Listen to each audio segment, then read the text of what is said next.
Hi everybody, today we are going to be making almond milk. I was once in a yoga class and someone was telling me about almond milks and coconut milks and such, and so I thought, oh, that sounds interesting.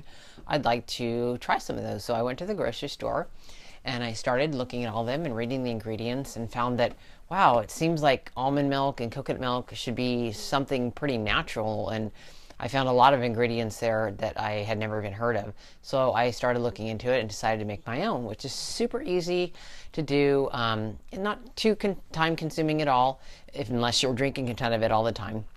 Then it's going to take you as much time as the first time, which is not too bad. So what we did is I went ahead and I soaked the almonds. Now you want to soak them for at least one day. If you soak them a little bit longer than a day, you're going to get a little bit creamier because they're I'll show you actually.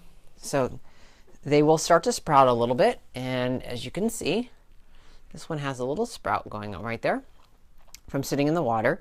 I just put the almonds in a measuring cup, and then I filled it with water, and then I covered it and put it in the refrigerator for a day and a half. If I squish it like that, look, instantly the shell comes off. Super easy, not a big deal. You don't have to take it off, no big deal. You don't need to do that. But it does soften them and it makes it creamier if you let it sit a little bit longer. But a day is all you need. So what we did is we took the almonds and, like I said, we soaked them, and then we rinsed out the water that they were sitting in because it contains phytic acid, which is bad for you. It enables you to absorb nutrients. And then what I have here is I have 2 cups of water, just nice clean water that I bought at the store. And I have this strainer, which is really, really fine. It has a really, really fine, like it has 2 mesh on here. So a bigger one and a really tiny one.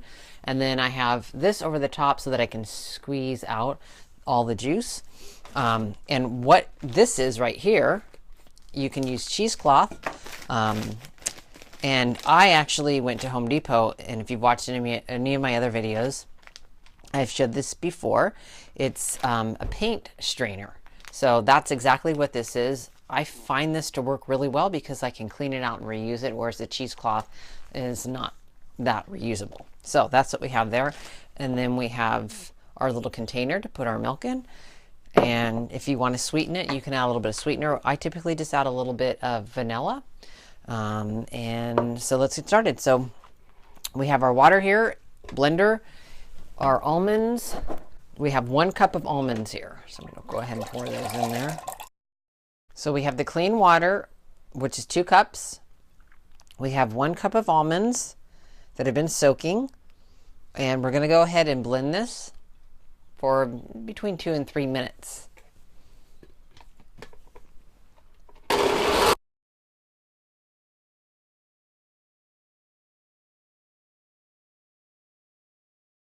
I let this blend for about 3 minutes. It just smells really, really good. I love the smell of it. I'm going to go ahead and put a little bit of this vanilla in here and pulse it a few times. And this would be the time that you would also want to put your sugar in there. I'll just blend it real quick.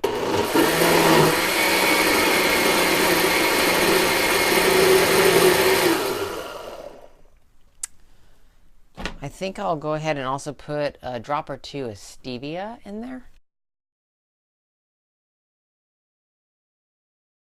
Now we're going to go ahead and strain it. And as we talked about earlier, the phytic acid, the acid in it, it impairs the absorption of iron, calcium, zinc. So it could create a mineral deficiency. So make sure you rinse these really well before you start doing this.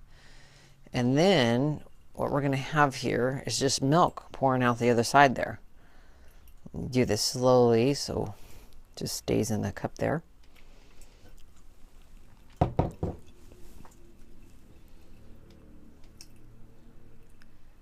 Some people are trying to dump iron, so that actually would help them, depending on what's going on. And this is going to Just keep straining and we'll have lots there. So what we have here on top is almond meal. And the difference between almond meal and almond flour is that almond meal has the outer layer that you saw me peel off earlier, and the almond flour that has been removed, and they've most likely been blanched.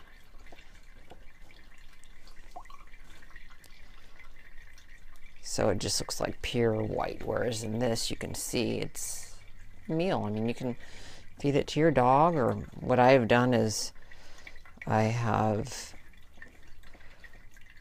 strained it really well, and then I set it out on a baking sheet, really thin spread, and then you cook it on like the lowest setting in your oven for quite a few hours to dry it out. So I'm still pressing out the almond meal, but I've gotten as far as I really need to go, so I'm going to go ahead. It's going to make a little bit of a mess. And I just did a small batch here to show you. This is one of the milks you can use if you made those paleo brownies that I did in the last video. Instead of cow's milk, if you want, you can use almond milk. So I'm going to squeeze. You know, you could let this sit too for quite a few hours, which is a really good idea, but we don't have that time for this, so I'm just going to do this. This should make almost, obviously, 2 cups because that's how much water we started with, right? So the longer you let it sit, look at how beautiful that milk is. So good too. It's ridiculous. Why buy it at the store when it's so easy to make? I mean, you can soak more, and you know, your blender can hold up to probably 10-12 cups. So we're gonna just get this out. So you can literally let this hang over the top. If you put a rubber band over it and hang it from the cabinet and just let it sit until it all gets to the bottom. You know how when you have just a little bit of ketchup left or syrup left in the jar, and you let it sit upside down for a while, and there's always that much more you can get out of it. Plus, if you're going to use this for the almond meal purpose, you're going to want to get out as much of this liquid as possible before you start to dry it out in the oven. And then once you've dried it out in the oven, you want to preserve it a little bit longer. Go ahead and stick it in the freezer until you're ready to use it. Okay, so that's good for me. I'm going to put this in the smaller jar. The bigger jar served the purpose for the bigger strainer, but we have enough for this, so we're going to do that. So if you've ever been in Whole Foods and you go to a sample bar, this is what they give you. So this is for how we're going to sample it, because I made this for my neighbor who's vegan. I'm going to bring it over to them shortly, so I'm just going to give it a little try. It just tastes like almonds, and it's nice and creamy. You can make it even creamier if you want by adding less water and more almonds. It's delicious. It's amazing. I don't know why you would want to buy it any other way. It's not overly sweetened. There's barely a little bit of sweetness to it. Honestly, you don't even need to add that because it just tastes so good without it. So here's our little container of our almond milk that we made. So simple. Blend it up, drain it, and add a little bit of flavoring or whatever you want to it. And there you go. You can use it when baking, or you can have a little cup of it in the morning for breakfast, or as a nice refreshment. Once it gets cold, it'll probably bring out a little more of the flavor. It tastes like almonds. It's really, really good. I also get the raw unpasteurized almonds. You can use any almonds you want. I don't recommend, well, let me restate that. I recommend looking for almonds that have been pasteurized, if you're going to use a pasteurized almond, with, I think it's called rose water or something like that. It's a water process. It's not a chemical process. I know a lot of the ones you get at Costco have a chemical layering on the skins that isn't good for you. So I have made things in the past with almonds, and from almonds that were not cured properly with the more natural processes that they have, and they just don't turn out. So I can't remember what it was. Might have been macaroons, French macaroons. I don't remember. But anyways, there you go. I hope you guys enjoy. If you've looked up 17.2 CrossFit open workouts, I haven't done it yet. I'm not looking forward to it, but I will get it done. Let's see what's in it. We have lunges, walking lunges. We have bar muscle ups, and we have cleans, dumbbell cleans.